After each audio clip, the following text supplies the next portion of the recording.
भाई और बहनों, महंगाई कम हुई कि नहीं हुई? म्हण की हुई. 400 रुपये डीएपीचं पोत 1600 न घ्यायला. 2014ला नांगरण आपला 800 रुपये एकर होता. आता हा कसं वाटतंय? आता कसं वाटतंय? तुमच्या घरच्याला विचारा की आठवड्याचा बाजार 2014 जर तुमचा 100 रुपयात होत होता तर आज किती रुपये लागायला लागले? किती पटीनं वाढलंय? मोदी साहेबाचं भाषण आहे का एक अजून? महंगाई बढ़ती है तो गरीब क्या खाएगा? क्या खाएगा? आज प्रधानमंत्री यहाँ आए थे, लेकिन प्रधानमंत्री महंगाई का मां बोलने के लिए तैयार नहीं.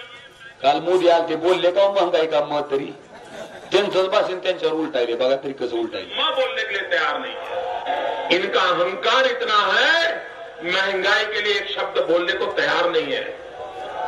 मरो तो मरो, आपका नसीब. अरे गरीब के घर में चूल्हा नहीं जलता है, बच्चा रात रात रोता है, मां आंसू पी के सोती है, और देश के नेताओं को गरीब की परवाह तक नहीं है. ये गरीबी का हाल कर दिया है. 4 तारीख को वोट करने जाए तो जरा घर में जो गैस सिलेंडर है ना, उसको जरा नमस्कार करके जाइए. गैस सिलेंडर छीन लिए इन लोगों ने, और गैस जिस प्रकार से महंगा कर दिया है, याद करके जाइए. कशी जख मारायची. 400ला सिलेंडर होतं तेव्हा म्हणतोय महाग आहे, आणि मतदानाला जाताना काय करा? पाया पाडा सिलेंडरच्या मग जावा. आता 400चं कितक्याला गेलंय? हा आता साष्टांग दंडवत झालं शिगडीला आणि टोकुड्यावर सिलेंडर घेऊन जावं मताला. काय का नाही? भाई और बहनों, ना खाऊंगा ना खाने दूंगा, लेकिन सबसे ज्यादा जो खाएगा उसको भाजप में ईडी का धाक दे के लूंगा. काय झालं पुन्हा? आता पुढे ऐका.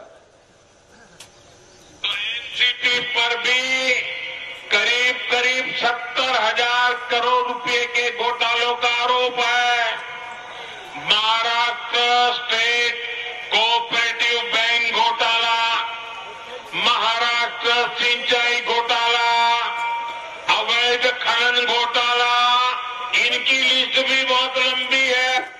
कशी जख मारायची. 70,000 कोटीच्या घोटाळ्याचा आरोप अजित पवारांवर. तीच अजित पवार 5व्याच दिवशी त्यांच्याच मंत्रिमंडळात त्यांच्याच आमदाराच्या पाठिंब्यावर उपमुख्यमंत्री. खातं कोणचं? अर्थ खातं म्हणले. याला खायचं चांगलं माहिती, याला द्या म्हणते. ही परिस्थिती आहे. 70,000 कोटीच्या घोटाळ्याची चौकशी बंद, आणि तिकडे केजरीवाल विरोधात आहे, तर त्याला कुठं घातलंय? पटतंय का हो? पटतंय? तुम्ही जर सगळ्याला जेलमध्ये घातला असतं, सगळ्याला समान न्याय दिला असता, तर आम्ही तुमचं सुद्धा पाय धुवून पाणी पिलं असतं, मान्य केलं असतं मोदी साहेब. पण तुमचं भ्रष्टाचार जे आहे ती निवडक आहे. होय, भावनाताई गवळी, प्रताप सरनाईक यांच्यावर चौकशी झाली. शिंदे गटात गेले की चौकशी बंद. ही एकनाथ शिंदे सुखासुखी गेलेलं नाही, त्याला ईडीची जबाब दिला आणि पुन्हा गेलंय ती. आणि अजित पवार तर काय मनाने गेले का?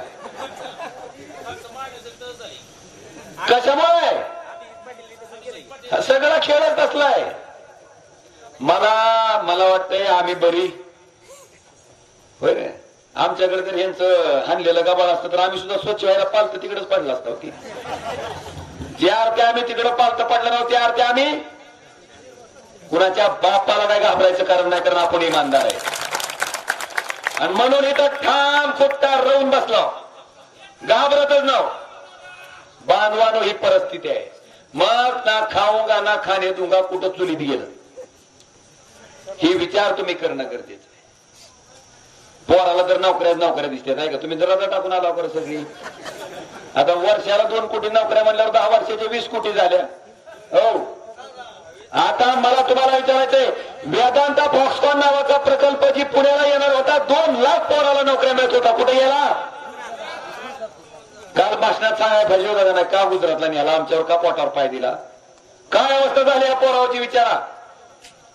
काय अवस्था विचारा पोरावची. नोकरी आहेत कर, पाहुणे येत का? कोणी भाकर टेक नाही, कोणी भाकर टेक ना. आता एक काम करा, बघव्या कापडाचा तागा मागवा, आपण कापड घालू बघवी आणि घेऊ एक दीक्षा. बाम बोले म्हणायचं, साधू साधू. अशी परिस्थिती आपली झालेली आहे.